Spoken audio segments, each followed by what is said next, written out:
Hello everyone welcome back to Ashok Reads. Pushpa 2 spoiler free movie review. Movie చూసాక ఒక ముక్కలో నా ఎక్స్పీరియన్స్ చెప్పాలంటే I enjoyed it and at the same time hated it. మాకు అర్థం కాలేదు సార్ అంటారా? ఈ వీడియోని పూర్తిగా చూసేయండి, మీకే అర్థం అవుతుంది. మూవీ డీటెయిల్ రివ్యూ స్టార్ట్ చేసే ముందు I want to sincerely appreciate Allu Arjun sir. He delivered a stand out performance as Allu Arjun. And movie 3 hours 20 minutes ఉంది, నాకు ఎక్కడ బోర్ అయితే కొట్టలేదు. ఇప్పుడు డీటెయిల్ రివ్యూలోకి వెళ్దాం. మూవీ స్టార్ట్ అవడమే జపాన్ లో ఒక హెవీ యాక్షన్ బ్లాక్ తో స్టార్ట్ అయిపోతుంది. ఆ తర్వాత పుష్పరాజ్ ఫ్లాష్ బ్యాక్ ని మనకు చూపిస్తారు. సో ఎంతకంటే స్టోరీ గురించి ఏం చెప్పినా స్పాయిలర్ అవుతుంది. I felt movie is a పక్కా commercial entertainer, but at the same time Allu Arjun కి ఇచ్చిన ఎలివేషన్స్ మాత్రం నాకు చాలా ఓవర్ ద టాప్ అనిపించాయి. ఇన్ఫాక్ట్ కొన్ని యాక్షన్ బ్లాక్స్ అయితే బోయపాటి గారు డైరెక్ట్ చేశారా అనిపించింది. బట్ అట్ ద సేమ్ టైం మూవీలో చాలా సీన్స్ సుకుమార్ సార్ నుండి ఎక్స్పెక్ట్ చేసే సెన్సిబుల్ సీన్స్ ఉంటాయి. So it was a roller coaster ride for me. But mass audience కి అయితే మూవీ పిచ్చగా నచ్చేస్తుంది, no doubt.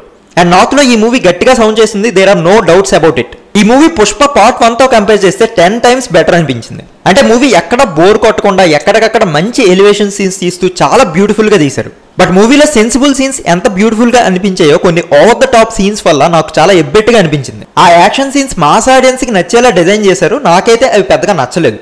Especially pre climax లో వచ్చే యాక్షన్ సీన్ లో పూర్తిగా ఫిజిక్స్ మర్చిపోయారు అనిపించింది. బట్ అగైన్ అల్లు అర్జున్ తన పర్ఫార్మెన్స్ తో ఎక్కడికక్కడ మూవీని సేవ్ చేస్తూనే వచ్చారు. అండ్ మూవీలో ద మోస్ట్ ఎవైటెడ్ జాతర sequence worked very well for me. In fact ఆ జాతర సీక్వెన్స్ ఒక్కటే was worth my ticket price. ఆ సీన్ లో అల్లు అర్జున్ చేసిన performance will be remembered for a long time. And Rashmika Mandanna got a good role in this film and she gave her best. And Fahad Fazil as villain in this movie was terrific. In fact, ఆ character ని ఇంకా strong గా చూపించుంటే బాగుండు అనిపించింది. And background score is top notch. DOP is beautiful. And final గా ఈ movie గురించి నా వెటికి చెప్పాలంటే సుకుమార్ గారు ఫిజిక్స్ మర్చిపోయినా ఎకనామిక్స్ మర్చిపోలేదు. This movie will surely cross 1000 crores. That's it for the video. Thank you so much for watching.